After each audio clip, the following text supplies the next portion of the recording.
And we're live. Yeah, straighten stuff. I don't mind telling you all it's been a bit of a crazy day. I've been running around nonstop since about 8 o'clock this morning. Just got back home, so my research I normally do, such to extent I do, didn't really happen today. So hopefully I have everything together where it needs to be. Hi everybody, hi, welcome to Geek Speaks Greek. And I'm your geek, George O'Connor, not speaking Greek, clearly speaking English, but talking about Greek mythology. Each episode of Geek Speaks Greek, we explore a different personage from Greek mythology, be they goddess, god, hero, or monster. This week, we actually started last week because we had to get a little bit extra in there. This is Epic Hero Week.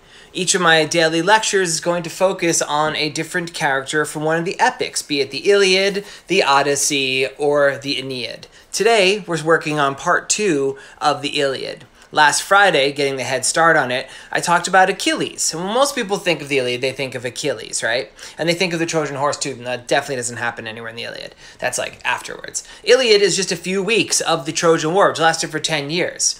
But what's really weird, even though it is widely thought of as being the main story of Achilles, kind of like, you could go back and watch the episode. Oh, let me show you the stuff.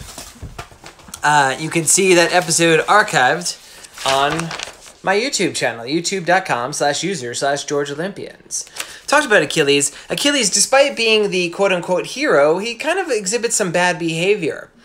But what a weird thing, because he decides to sit out just a large portion of the book, the epic poem, there are certain whole swaths, actually, okay, to get confusing, parts of the, like there's chapters of the epic poem and they're called books. So some of the books of the Iliad, where Achilles is basically sitting it out in his tent or on his boat, just sulking, we follow the adventures of a guy named Diomedes. And Diomedes, I mentioned this in my different ads for today. I feel like he's kind of the forgotten epic hero because he's actually pretty awesome. And he has what is arguably the best day of any hero ever. And we're going to talk about that. But before we get too much into that, if you're just joining us for the first time, Geek Speaks Greek. One of the great things about this show is that everybody who watches it is a super talented artist who's really very, very nice about sharing their artwork. So I like to start off a lot of times just showing some of the stuff I've gotten. So up front, this is from Mashea. This is her version of Achilles, who we talked about on Monday, like I said. She actually confirmed, we had had a discussion, we were talking about different gods over who is the best looking, and she is saying, she did confirm, I maybe mentioned to her that Ares is the most handsome, like she got the distinction, it was kind of tricky. Pretty great version of Achilles there. He really caught his wrath. I like the way half his face goes into shadow. This is a recent fan who just started. His mother sent it in for us.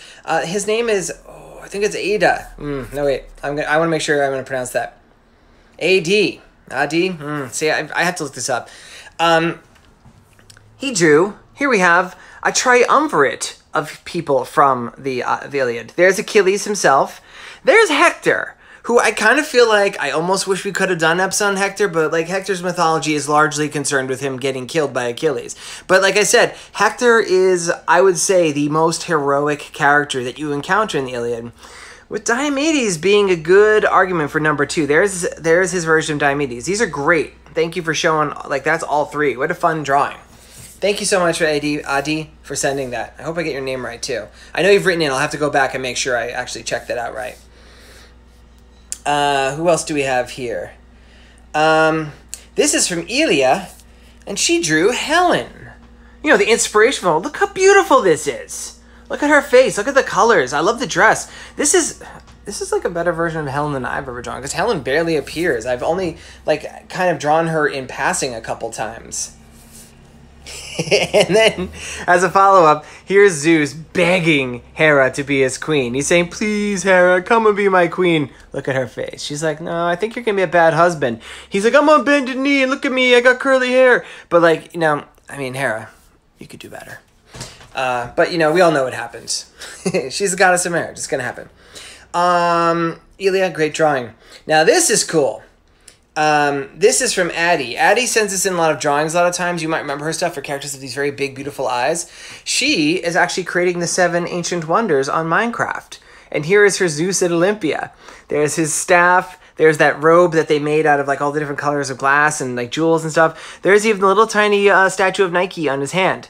As soon as I saw this, I'm like, oh, it's the Zeus at Olympia. She says she's going to do all the 7 wonders. That's the only one she's got to. But I feel like starting with Zeus is a good idea. I mean, Zeus before all, right? Let's see what else we have here.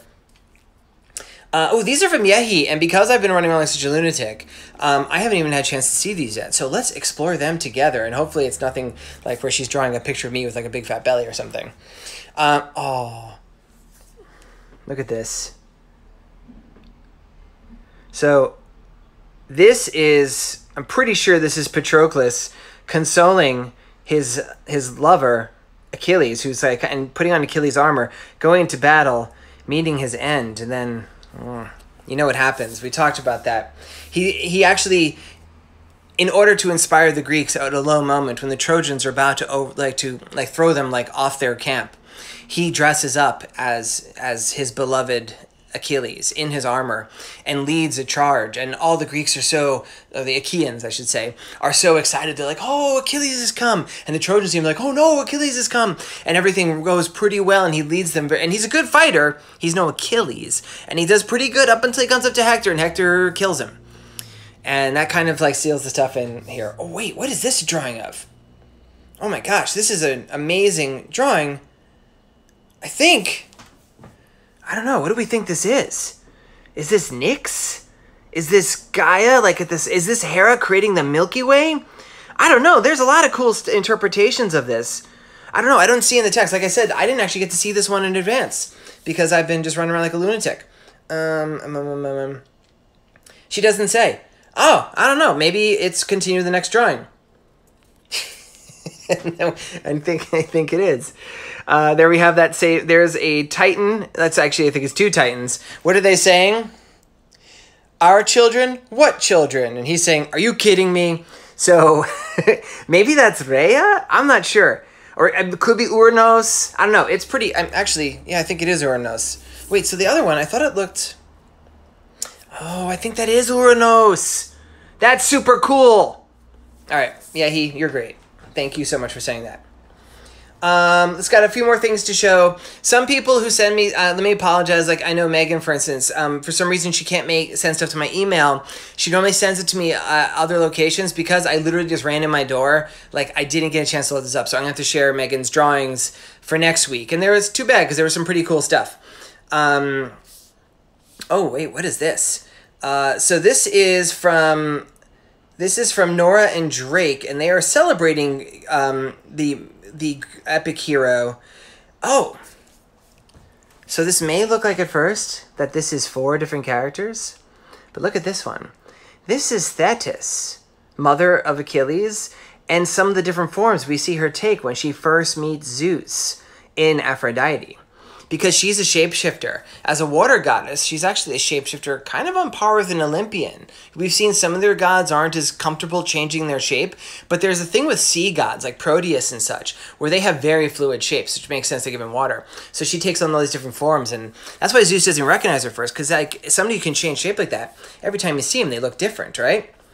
Oh, and looks like we have a continuation. Her little brother has been exploring the idea of like Hermes as god of space. This looks like it's like a rocket taking off in a space station with Hermes there. I like the idea that as we're getting back into space, you know, like we're exploring it, maybe the gods are watching over us. That's a very nice idea. And then this one, I haven't gotten to see this one. It is called, this is from Moira. It's just called Zeus is the worst husband ever. And the note from her father says, Moira lost her Achilles drawing, so she sent in an older Zeus drawing. And here he is. Oh, who's this down here? And this is a lightning bolt. What's he saying? He's saying, oh, a girl. Ah. Oh, Zeus, you creep. So it's him. She's just some random person like, oh, here I am. I'm just, what's that up in the sky? He's like, pretty. All right, Zeus, you're a creep. You really got to learn some boundaries. So everybody, thank you so much for saying stuff. I'm sorry, folks, who couldn't get it to my email. I didn't get a chance to show it today. It's just been, there's just been like so much stuff happening. It's just been cuckoo bananas. So I apologize. But I'll get it next time as we continue. I mean, this is the first day. It feels like it's the second day. It is the second day. It feels like it's Wednesday because we're in the second day of Epic Hero Week. But it's not. it's actually Monday. We had to go a little bit extra because we're being epic. There's so many different people to carry. Now, Diomedes. Let's talk about this guy. Also, I'm going to start. I've been noticing lately, I've been getting longer and longer into the episode without drawing. So sometimes I'm like at the end, I'm like, oh, I didn't draw a picture. Let's get a picture of Diomedes established up front so we can see him. Now, I didn't get to see a lot of people's comments today, but earlier this morning, somebody wrote in on one of my pages, I don't know if it was Instagram or Facebook, they mentioned that the drawing I posted of Diomedes, they're like, huh, there's a pretty Jack Kirby feel off this. For those of you who don't know, Jack Kirby is a very famous comic book creator. Together with other collaborators like Stan Lee, you've probably heard of Stan Lee, and Joe Simon, he created probably at least a half of most of the famous characters you know.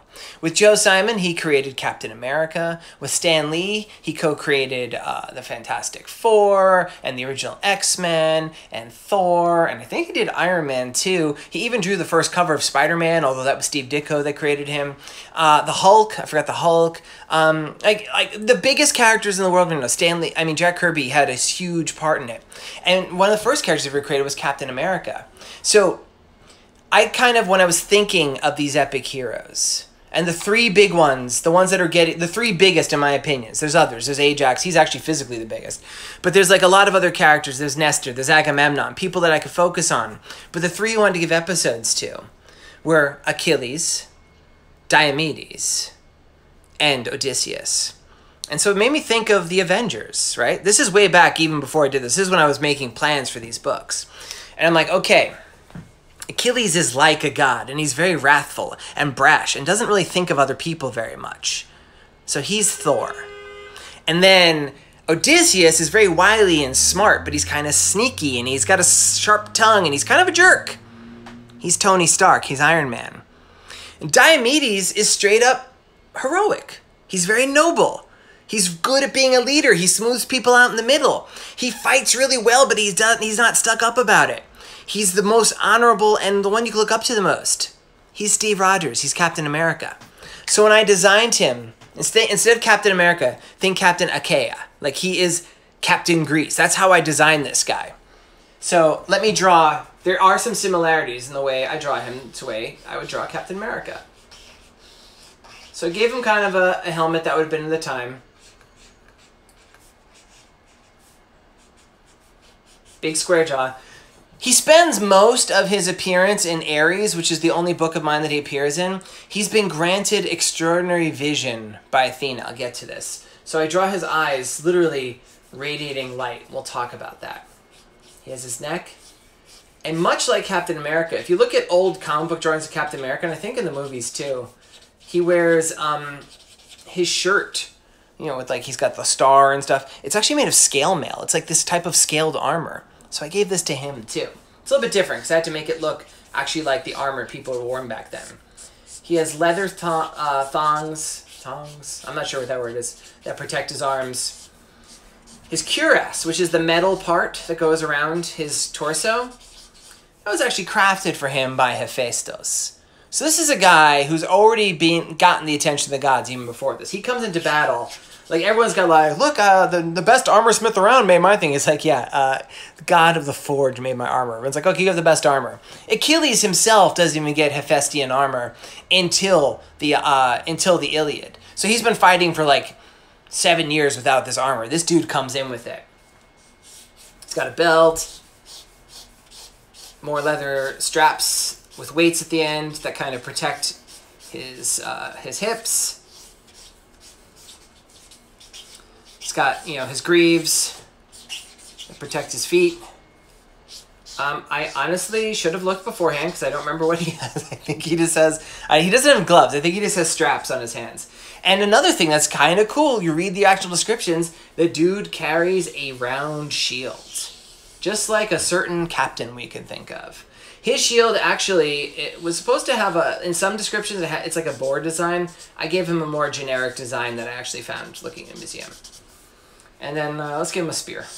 Because, you know, he's not Captain America. He's going to run around. He has to stab people.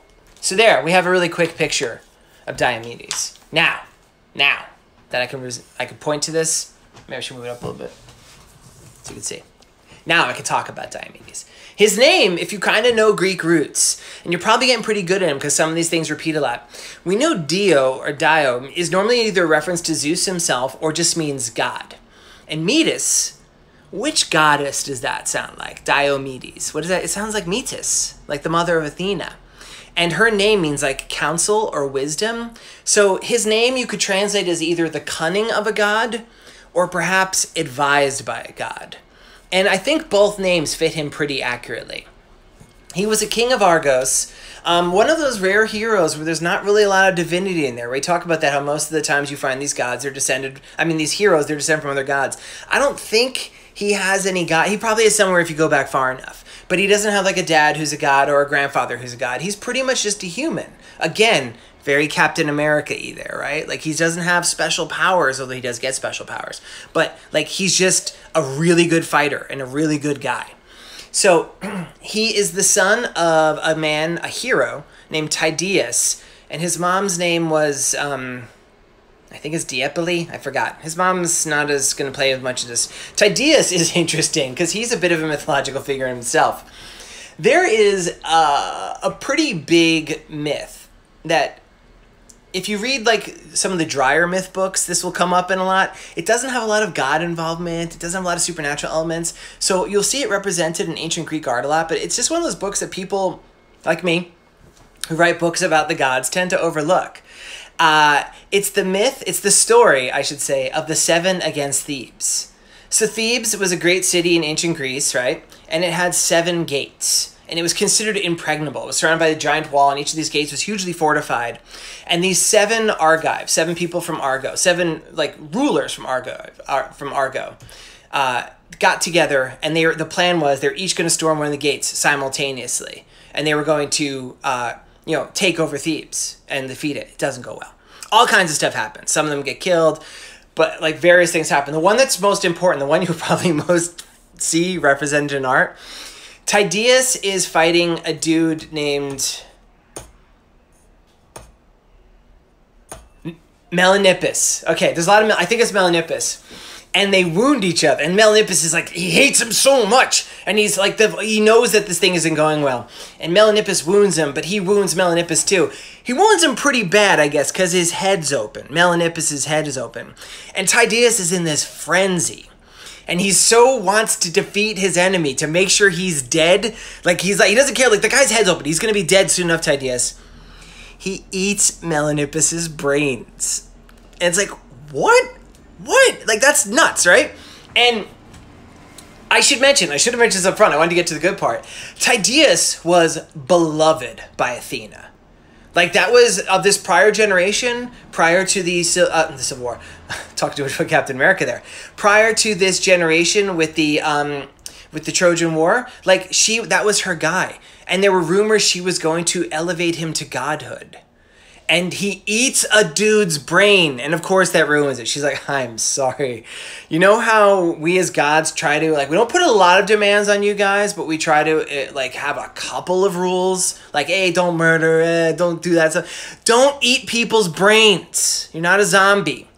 And all right, look it up. Look up Melanippus, which is spelled M-E-L-A-N-N, no, probably one N-I-P-P-U-S. I don't know. Look up Tydeus. And it'll probably come up. There are weird old sculptures and stuff where you'll see like these 2 guys laying on the floor and like one guy's head's at the other guy's mouth. He's like, oh. Or there's ones where like he's literally putting his fist in. It's like, it's disgusting. It's a horrible story.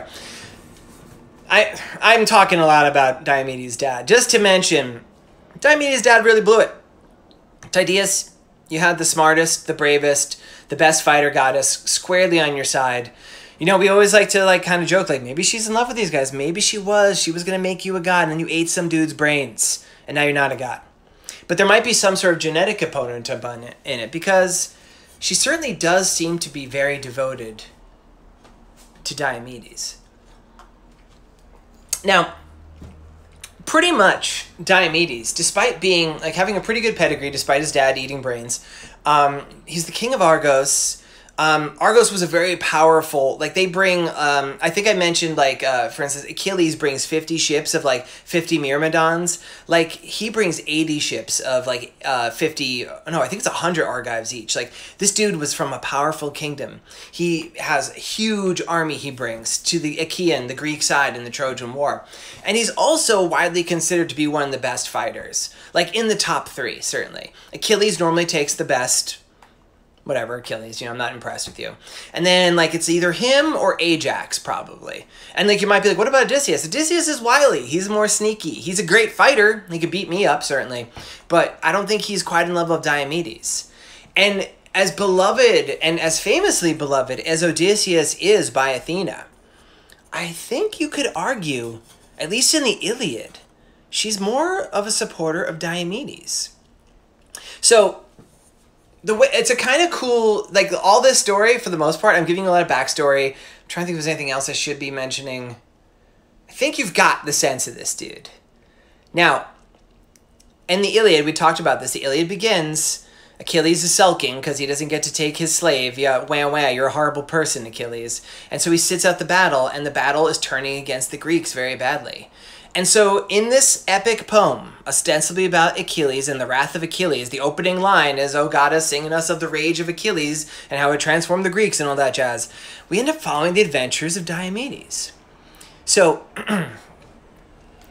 as it starts, so there's a lot of backstory to get here. I'm going to kind of truncate it. Some of you people might be like, oh, you're leaving stuff out. I'm going to have to leave stuff out. You can't condense an epic poem into like me talking for 15 minutes. Just like it was very hard to condense an epic poem into the book Ares. I basically did all the cool parts with gods and had to leave out all the other stuff. But basically, the first part of the book, he's offering counsel to Agamemnon. He and Nestor and Odysseus and some of the other big people, they're kind of talking the best ideas to happen. And there's a big push by the Trojans against the Greeks. And this isn't the one yet where Patroclus puts on his armor. This is before that. Things are kind of, there's a lot of tit for tat. Sometimes the Greeks push against them. Sometimes the Trojans push against them. And there had been a big stalemate where nobody was fighting. Not a stalemate, like a ceasefire. That's a better word. And during that time, Menelaus, who was the king of Sparta, and Paris, who was the prince of Troy, who, like, they were fighting over Helen, that whole thing, which I kind of skipped over and I'm not going to have time to get into today. They had, like, a duel, and the gods kind of got involved. And basically, Athena really kind of stirred up some trouble. And she went to this dude, Pandaros, who was an archer, and she's like, you should totally shoot Menelaus. And like he hears this voice in his head, he's like, that's a great idea. And he shoots Menelaus, doesn't kill him. But once he does that, the ceasefire is broken. They're all fighting.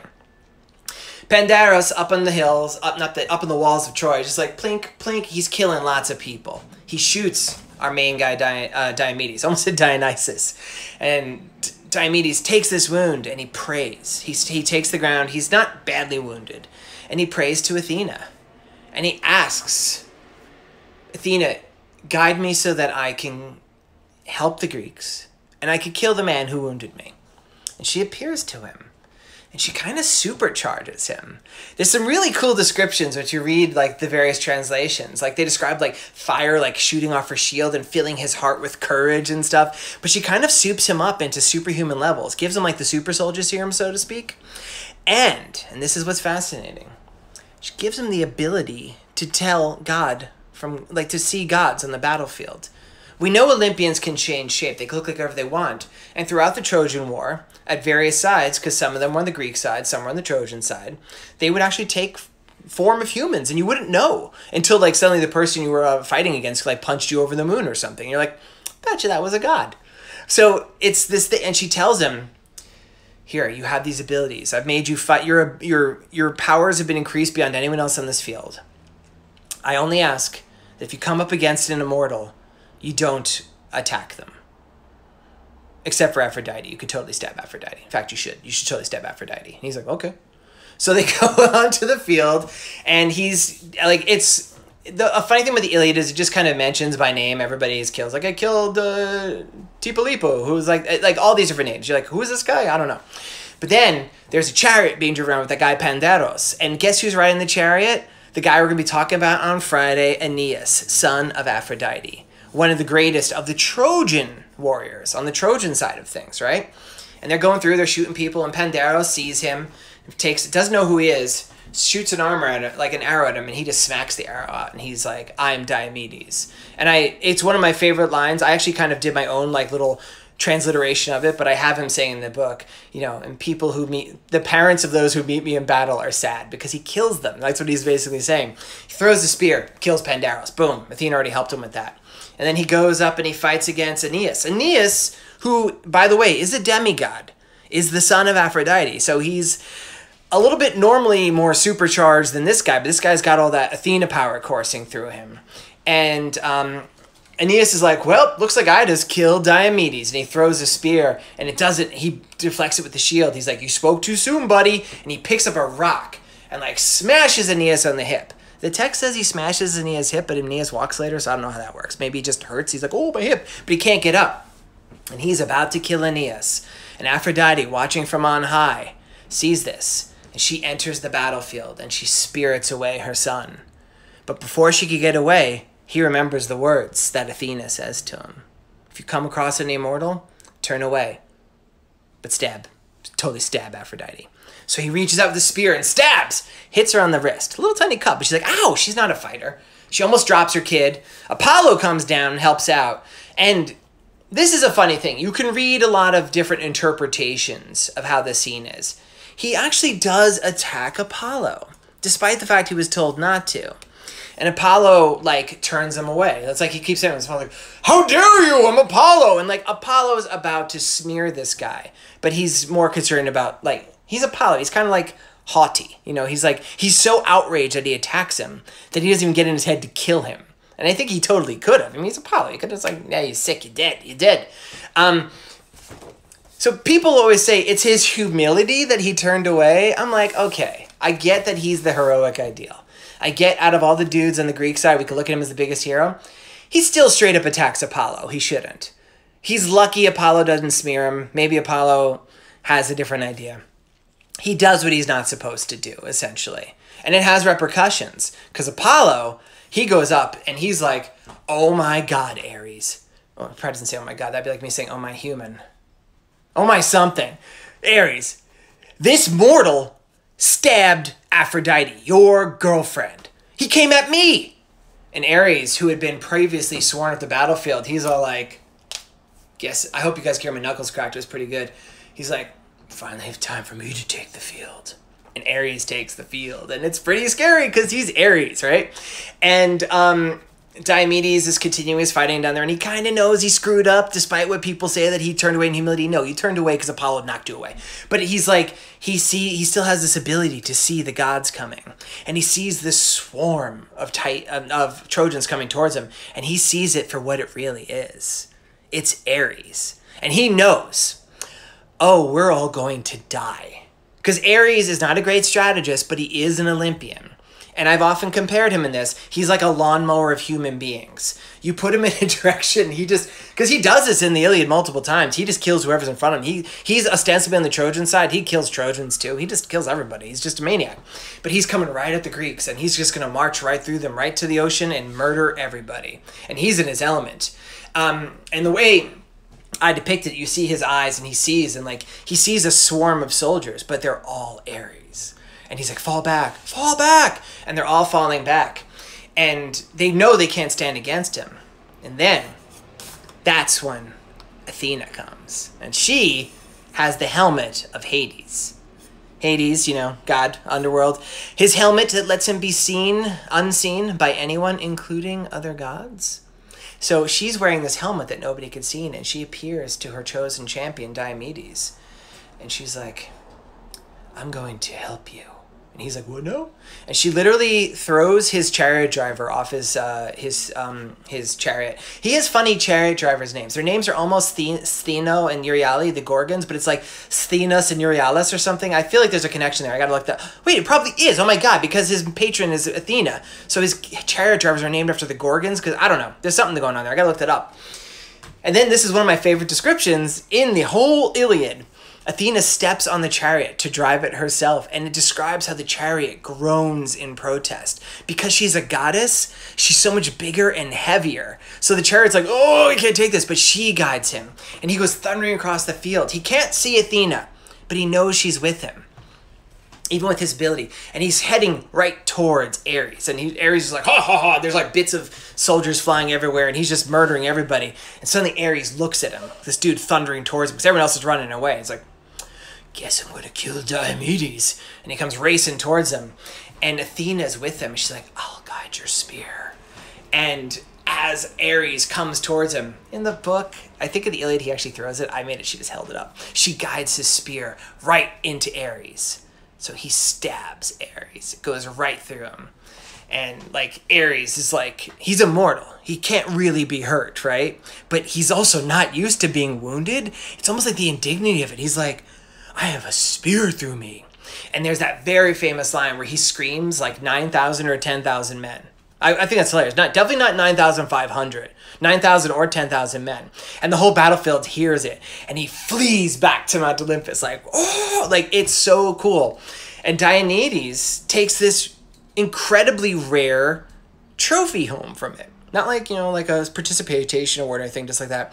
Like literally, he is the only immortal ever to wound 2 Olympians in one day.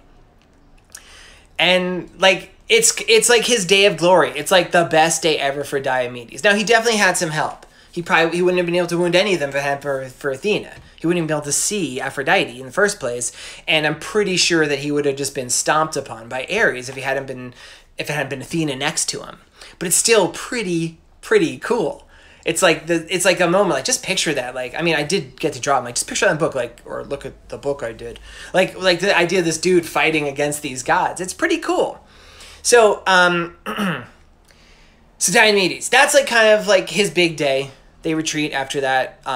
Zeus is kind of like, no more gods in the field for a bit, but then that changes later. It's just back and forth, back and forth. Diomedes plays a part in the rest of the Iliad, often giving counsel. Often you see him just kicking a little bit of butt in his own separate battles. He goes on like some side missions with Odysseus a few times, because in addition to being a great warrior, he's also like, probably, I would say Odysseus is a little bit smarter, but like he's right up there. He's like good at everything. He's like probably second best at every single thing that the Greeks can do. And then there's a prophecy towards the end of the war. There's a few other adventures he plays, but I mentioned in Achilles. Achilles kills the Amazon queen Penthesilea, and kind of like in a creepy moment, because he's Achilles, like falls in love with her after she's dead, because he sees her and he's like, oh, you're pretty. He's like, oh, creep. And like, so this guy, I think his name is Thyestes, makes fun of him, like, ha ha, you killed the lady, fell in love with her, and Achilles murders him. And Thyestes was a cousin to Diomedes, but he was also Diomedes believes in what's right. And Diomedes is kind of like, all right, I get it, he's a jerk, but you're worse for killing him. And Diomedes actually wants to fight Achilles to avenge his cousin. And he's also, like it mentions, he's the only one who shows up to his cousin's funeral. It's really sad. And they kind of work out the deal where they're like, no, don't fight. You're our 2 best warriors. It's going to look really bad and stuff. But, like, I'm on Team Diomedes here, man. Achilles, you murdered someone. Then we're creepy about it, like, in ways that, like, should put you in jail. And then when somebody pointed out rightly, you're a creep, you killed him too? You stink. Achilles stinks. I didn't go in this way, but I'm thinking like Achilles is giving Theseus a run for the money of people who I'm like, stinks. So, and then at the end of the war, leading up to the end of the war, so I mean, he's one of the guys in the Trojan horse and such, which makes sense. You put him there. But before even the Trojan horse happened, there was a statue of Athena that was kept in Troy called the Palladium. And it was prophesized. There's a lot of prophecies in this. My God, there's so many prophecies in the Trojan War. But this one was particularly prophesized that as long as the Palladium remained within Troy, Troy would never fall. And they're like, all right, so Odysseus, you got some good idea with the big weird horse. It's really weird, but nobody else has thought of this. Let's try it. But we know it's not going to work unless we get rid of that. So Diomedes and Odysseus sneak into Troy beforehand, and they steal the Palladium. And normally, to some myths show it's Odysseus who gets it. Some myths make Odysseus try to murder him, which is like weird, but like he steals the Palladium and allows for the sacking of Troy. And then his death. Oh, let's talk about his death, because there's no real one clear thing of his death. We talk about how most of these heroes have kind of like crummy ends. where like just like it's like very ignominious, like Theseus being kicked off the cliff by Lycomedes. That's like, wow, that sucks for you, dude. Diomedes, there's like some that he straight up just disappears. He retires, I should mention. He actually is famous for like founding a lot of like colonies in Italy and cities. He kind of like hangs around like with the Italian peninsula. Doesn't really go back to Argos right away, or maybe ever in some of the versions. The version I like the best is, let's just say, he dies in a mysterious way, but the world knows he dies because suddenly all the albatrosses like kind of take flight at once and sing the song of mourning. And the albatross, we've named it its scientific name, the family of albatross. You guys know albatross, right? They're like these wing birds, these pelagic birds with enormous wingspans. They don't look that big, but their wingspan's like 10 feet or something crazy. And they're famous for being super long distance flyers. And they can stay in the air for like indefinitely almost. Their scientific family name is Diomedes, after this guy. And so, like, sometimes it's his crew turns into albatrosses. I think I found at least one version where he himself dies and becomes an albatross. I don't know. There's also the theory, remember his dad, Tydeus, promised immortality, or so the story goes, by Athena, but he was a weird brain eater, so he lost that. A lot of people claim this guy was elevated to godhood by Athena. Now, it's kind of the case of like a Heracles, where there's really, even more so than Heracles, at least Heracles, there's kind of the story of his apotheosis, which means like his ascending to the heavens. He doesn't really even have that. It's just kind of the idea that like he was so held in esteem by Athena that she made him immortal. And when you, I know I talk a lot about like Pausanias and like the other travelers who travel around the world. They would visit the cult sites of Diomedes, who, like I said, founded a lot of cities. So we'd have like shrines or temples in a lot of these cities. And they actually say in like the writings, I think it is in a Pausanias thing, he's like, I don't know if he's a god, but I'll say there seems to be more than the normal level of veneration for him than for a hero. So the idea is like maybe he didn't become a god because really we don't really have stories where that happens. We hear, like, there's no myths where that really happens. There's always kind of like the Olympians don't seem to be able to elevate like a normal person into being a full-on Olympian. They might be able to confer some degree of immortality, oftentimes with like a really bad side effect, like you keep aging or you become something like a cricket or something. But with him, there seems to be some evidence that she did something to like give him a good end. Maybe he, I don't know, maybe he just got to go to the Elysian Fields. That's super rare. I don't know. But that's Diomedes. There's probably a lot of other stuff I could mention, but really, he's a guy who we mostly talk about because he had like the best day ever. He had this one day of just kicking butt and taking names and like basically being like, okay, okay, Achilles, you're going to sit and be a creep? Let me take over this story for a while. And he runs with it.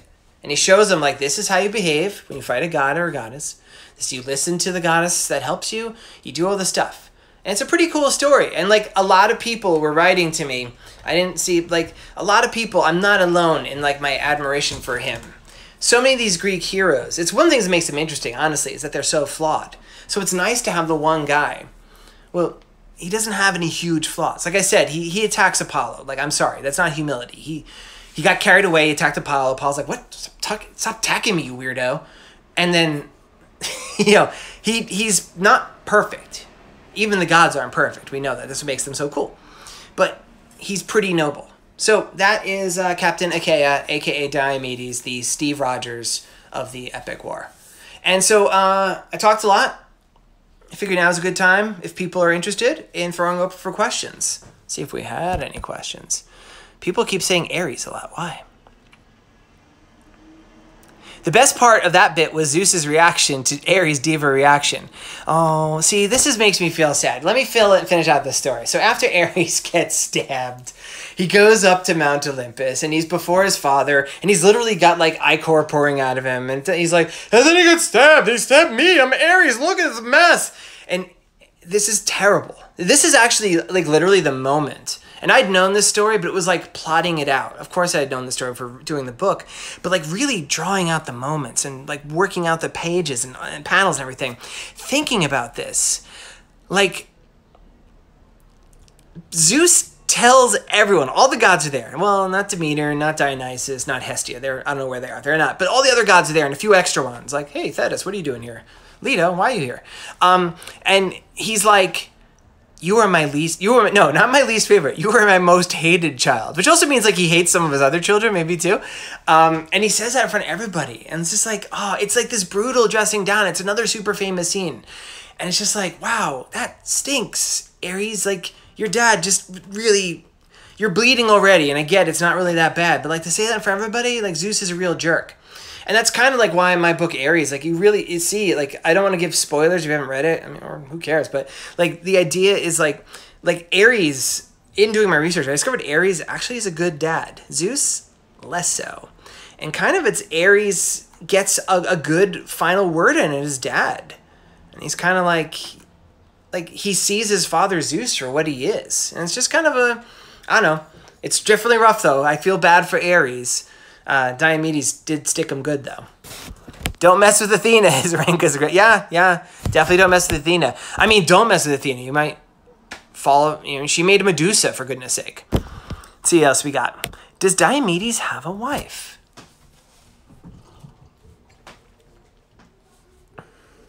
Man, he must, right? But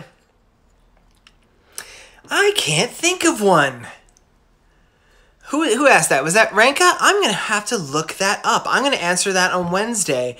Because I am certain a cult hero as significant as him, who's credited with like creating multiple cities, must have had children in order to like to be the founders of those cities. Even if it wasn't in his character. Like, I mean, maybe he's gay, maybe he just doesn't like women, but like it still seems like from just a cultural point of view that they would have like had him have children, but I can't think of any. So now I'm like, what? That's interesting. We'll get back. Maybe somebody knows. Oh, Greek mythology fanatic, thank you for mentioning something I wanted to mention. Because there is another Diomedes who's appeared in Olympians who's also pretty well known. And this is Diomedes of Thrace. This Diomedes was several generations before this guy. So his name also means, I guess, advised by gods or the cunning of the gods. This dude's big claim to fame, he's one of the labors of Heracles. He has his man-eating mares. Mares are female horses. And the story goes, he trained his horses to eat human flesh. And he's like a tyrant, and he feeds his enemies to these horses. And when Heracles comes, this upsets Heracles so much that he throws this Diomedes, who's not this guy, just has the same name, to his own horses. And the horses devour him. And then afterwards, it's like because they ate the bad stuff that started it, they're cured. They're no longer man-eating horses. But it's a kind of cool story. There's some really, if you want to see some funny and kind of inappropriate statues, just type in Heracles and Diomedes. And you'll see like it's a statue. There was many of them. It was a very popular statue form. It's a really funny pose. I'll just leave it at that. It's a little dirty. But it's a statue, so it's not like super dirty. Why did Athena have Hades' invisibility helmet? Do the gods usually trade weapons? I wouldn't say they usually do, but there does seem to be a fair amount of borrowing. In fact, there's a lot of evidence to support that at the time of the Iliad, which chronologically doesn't make sense with other myths, but remember, in real time, the Iliad is older than almost anything else that we have in Greek mythology. That Athena that she's borrowing the Aegis from Zeus. Zeus still has the Aegis at this point. It doesn't make sense when you work out the later mythologies where like she's like she's cut the skin off of Pallas, because that's definitely happened already, or where she's added the head of Medusa to it, because that's definitely happened already. But like there's definitely mentions of her borrowing the Zeus of the Aegis of Zeus. And honestly, I'll be honest here. In my book, I have Hermes zip down to the underworld and get the helmet of Hades for Athena. Athena can't traverse to the underworld. Only Hermes can cross over, and Hades and Persephone. But I honestly don't remember if that's a line in the book. I think it actually is something in the Iliad, but it also makes sense that he would have borrowed it for. And she's just like, come on, we'll take good care of it. But yeah, sometimes they do borrow weapons. Depends on them. I don't think you could get Poseidon to lend his trident to Athena, for instance, he'd be like, no, I don't like you. You killed my granddaughter. So, do I have his design without a helmet? That's an excellent question, yeah. I don't. So here's the thing. I'm pretty sure when I was designing him, I did. I know that I even did sketches and posted them online. Let me just try to draw what I think he would look like. I'll be honest. In my head, he kind of looks like Steve Rogers. I gave him... He's very blocky. I drew him very square on purpose. His arm is very square. His face is very square. He's almost a little squat in some things. Even his hands and feet are kind of big. And that was because I viewed him as very stable, and I wanted to accentuate his thing. Just like Captain America. Is he blocky? I don't know. Maybe not. But he's like the core. He's the most reliable, and he's like very stable. So like giving him this boxy form seemed to be a good idea. So his jaw is almost like a square. That's all I got. I just want to draw him with like short blonde hair. I'm like, no, you're just drawing Steve Rogers. So I'm really not sure. I would want to do some research. I mean, God, what do we think he would look like? How about people can go and tell me? They could design from there. That's like kind of his face, I guess. Also, I mean, I made him a little bit plain. He's not as flashy. You know, like I said, like when you look at like the epic heroes, people think of the other guys more. A lot of people kind of forget Diomedes. I'm like, oh, he's like the main character for like the first third of the book practically. Like he's like this it's really interesting. I did mention this briefly in Achilles. I've read a theory that people think that maybe there was a separate epic poem about Diomedes in the Trojan War, and then they kind of combined that into the Odyssey at one point, which would make sense because it is kind of weird that we spend all this time with one guy and then he kind of like recedes very completely to the background. Then we're like back with Achilles again. What happened to Odysseus? Like, how did he die? I'll be covering that on Wednesday when we do Odysseus. Oh, okay, now this is interesting. Playing off the idea of like uncertainty of myth things. Yeah, he asked, now we're jumping into Norse mythology, but for those of you who don't know, my next series after Olympians is going to be a Norse series called Asgardians. It's going to be 4 books. And yeah, his question is, do you consider Freya and Frigg as one goddess or two? And therein reveals a huge problem with Norse mythology, where so little of it, comparatively, especially to Greek mythology, has survived, that we're not even certain if Freya and Frigg are the same goddess or not. I've been going back and forth on this a little bit. For the part of Asgardians, I am going to be depicting them as 2 separate goddesses. And you may notice, actually, because I've posted a lot of designs, I don't think I've posted anything for Freya or Frigg because I want them to be separate, but I want there to be visual cues in their design to show that they're maybe the same person. Maybe there's some sort of trickery afoot where they're goddesses who exist at different times. I don't know. But that's an excellent question. Oh, wait. T. Mackey has a good... doesn't Aphrodite punish Diomedes by making his wife unfaithful and attacking his crew? You might be right. And is Cressida her wife? I gotta look this up. You guys are schooling me here. CVQ Llama asked the chance to screenshot my long-lived Metis comic cover. No, I don't remember even where you sent it. Like I said, if I don't get stuff to the Gmail, it's very easy to get lost. I would ask you, CVQ Llama, please send it to me again. I'll try to. Like today, I didn't get to screenshot anybody's stuff from other sources because I've been running since 8 o'clock. I got in my house like 5 minutes before this started. I believe he does. I think Aphrodite has a pleasant conversation with her. I think in some versions Diomedes likes Cressida. Oh, we're going to have to look this up more. Okay. Oh, thank you, Odico Patino. This is a question you asked somewhere. I don't remember. Probably here on Instagram. Do I have trouble ever changing sides when I tell stories about gods who oppose each other? And I want to explain that question further. It means like, say, Aphrodite and Hephaestus, right? They're married. It doesn't go well. And so sometimes I do a book where Aphrodite is the character we're rooting for. And then you're kind of, by extension, you're kind of like, oh, Hephaestus, you're not a good enough husband for her. What are you thinking? But then I do a book from Hephaestus' point of view. And it's like, oh, Aphrodite, you're terrible. You're cheating on Hephaestus. Why'd you do this? And so the idea is like, yeah, a lot of times these stories, there's so many nuances and shades of gray. It's very rare in Greek mythology, as we've seen here with this epic stuff. Like how the ostensibly most heroic character is Hector, and he's on the quote-unquote bad guy scene. You know, and like we're supposed to like, there's these weird nuances to the characters. And I could see how it could be hard, because sometimes you read a book and you're like to use an example, like when I was a kid, not a kid, like high school, and I read The Vampire Lestat. I had read Interview with the Vampire before, and I was like, oh, but Lestat was a real creep in Interview with the Vampire. And it was really hard to like him in Vampire Lestat, and ultimately I didn't. I was like, I don't like this book as much as the first one. And yeah, that could happen. It can be very easy where like you spend a lot of time making a character, you build them up in one book only to tear them down in another. And for me, I think that's so core, though, to the Greek gods. The idea that they're not human, of course, but they have the human foibles and they have the human weaknesses. And most people are not all bad, and then most people are not all good.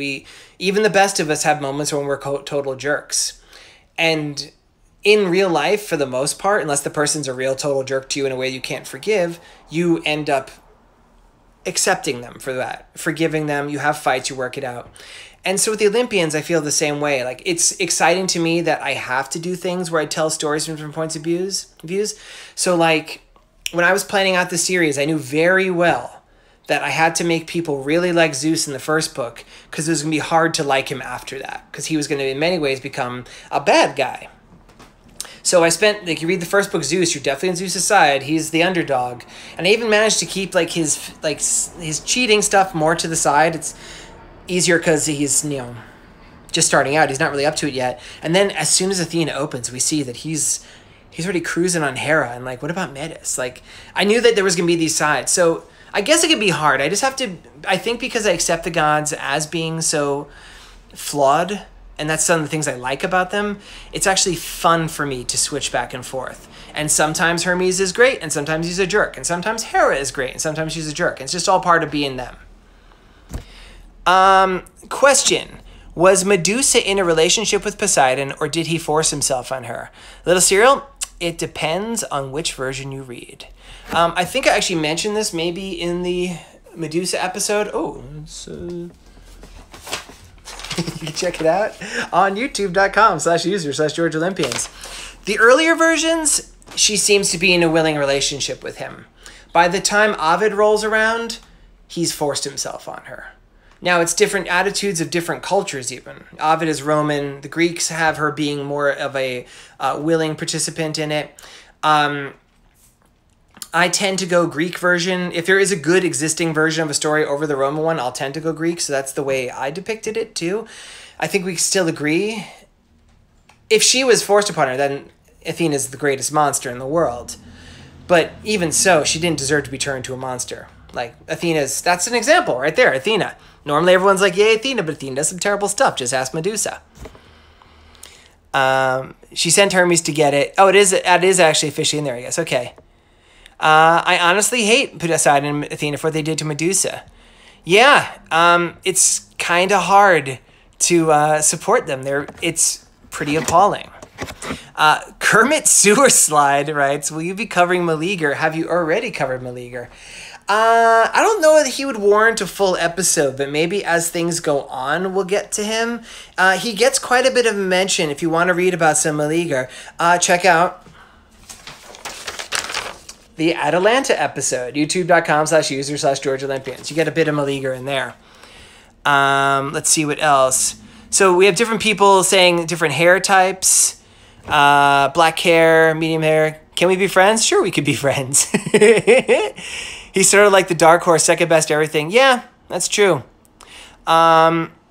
Since there are so many Norse gods, how are you dividing the Asgardian books? This is from Iliad. It's only going to be 4 books.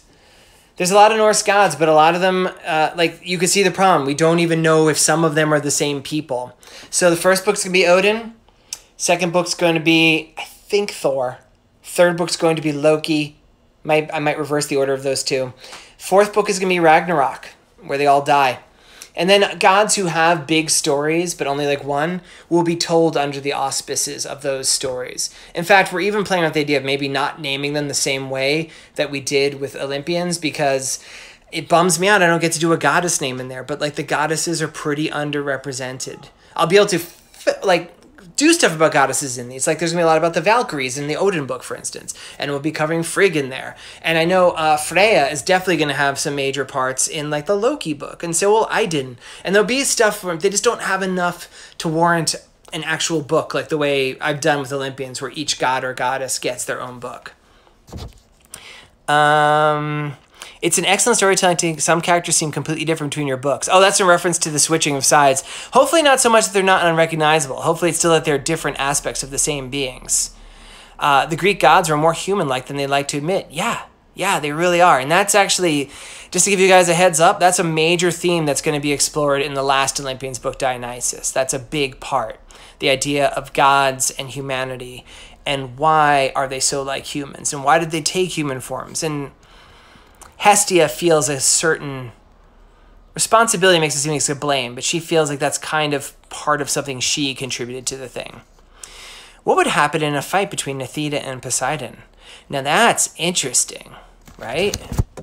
Because it's kind of unofficial, but there does seem to be evidence that maybe the OG Olympians, the original 6, are more powerful than the second generation Olympians. You could see it actually in the Iliad when they square off. Apollo has to fight Poseidon. He's like, I'm not going to fight you. You're going to kick my butt. And so would Athena be able to match him for power? Maybe not. Would Poseidon be able to match Athena for skill? I'd say almost definitely not. So it might be like a real draw. I mean, ultimately any battle between gods is going to be a draw because they're immortal and they can't hurt each other. So, there's that. Oh, wow. Little Cyril, what a great question. When Metis got eaten, how did that affect her string with the fates? I actually drew it. If you take a look in my book, the string is cut. You actually see it. Now, clearly, it's a weird sort of cut because she does still live on, but it does spell the end of her earthly existence. Metis seems to exist as a creature of thought going beyond that, but we never really see any more stories of her independent of being in someone's head. So I guess it's the end of her existence. Sparksfly asks about Menelaus. I don't know, that might be if I do like a second round of epic heroes. Like there are other people I could do. I could do Agamemnon, Menelaus. I should do one on Helen, totally. I should definitely do Helen. So it's probably enough for me to do at least another second round. Maybe I can even find some other myths about Hector. I'd love to do more on Hector. If you do Odysseus, could you put Telemachus in there? I mean like an Odysseus book? Or, I mean, I'll definitely be talking about Telemachus on Wednesday when we talk about Odysseus, don't you worry. And who is my favorite OG Olympian? This is probably going to be the last question I take because we're just about to end. Favorite OG Olympian? Oh, looks like people are excited for Helen. Oh, man, I'm so scared. Oh, it's Hera. Of course it's Hera. Why didn't I even think about that? Yeah, Hera. Hera's my favorite. Agamemnon, Ajax too. They'd all be great to do. Yeah, there's like a lot of characters. There's a lot of characters I could do like to continue the idea of Epic Hero Week. I'm going to finish out to Friday. We're going to do Aeneas. I don't know, the week after that, I'll probably take a break off doing that so we're not all talking about the same poems, like the same 2 poems or 3 poems the entire time. I'll do some other gods and goddesses or monsters or whatever, and we'll come back around and we'll do like Epic Hero Week 2, Electric Boogaloo or something. I always love Hestia. She, along with Hades and Demeter, the only children of Cronus and Rhea I ever liked. There's a good argument that they're all the 3 kindest, so I would agree with that. And yeah, so I think I'm going to end this one. If you want to send me any art, and I'm sorry for people who sent me stuff like on other avenues. I just didn't have a chance today. It was a very busy day. But here is my email. You can send it to georgeoconnorbooks@gmail.com. And I'll see you all on Wednesday. All right. Thanks a lot. Bye-bye, everybody.